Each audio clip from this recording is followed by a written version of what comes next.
Hukum Universitas Gadjah Mada mengaku sudah mengetahui adanya gugatan yang dilayangkan seorang pengacara bernama Komarudin kepada Civitas Akademika terkait ijazah Jokowi.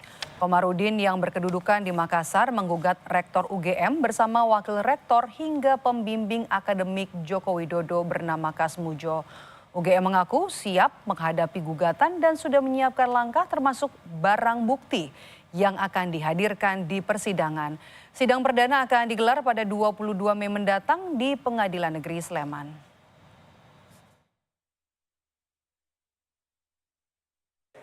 Tentu sikap UGM adalah tentu mengkonfirmasi ya. Insya Allah nih kita dari UGM itu memiliki bukti-bukti yang otentik ya terkait dengan status keberadaan Pak Jokowi di lingkungan kami, di universitas kami gitu.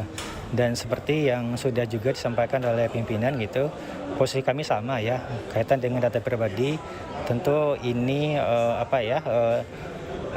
yang berhak kemudian meminta adalah tentu orang pribadinya ataupun kemudian adalah dari kejaksaan penegakan hukum atau saya kira juga dalam konteks di pengadilan gitu. Sementara itu, juru bicara Pengadilan Negeri Sleman membenarkan gugatan yang dilayangkan Komarudin terhadap Rektor dan pimpinan UGM serta dosen pembimbing akademik Jokowi, Kasmujo, soal ijazah sarjana Fakultas Kehutanan yang dikeluarkan UGM. Pihak Pengadilan Negeri Sleman menyebut gugatan diajukan pada 2 Mei dan sidang perdananya akan digelar pada 22 Mei.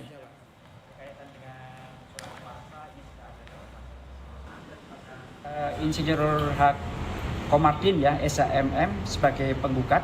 Alamatnya ini di Jalan Todopuli 5 nomor 27 Makassar ya. Beliau telah memasukkan gugatan yang berkaitan dengan adanya mantan Presiden Indonesia ya, RI. Dan ini menggugat kepada penerbit daripada ijazah tersebut.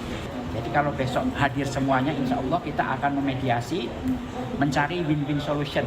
Apakah yang sebaiknya terhadap penanganan perkara tersebut.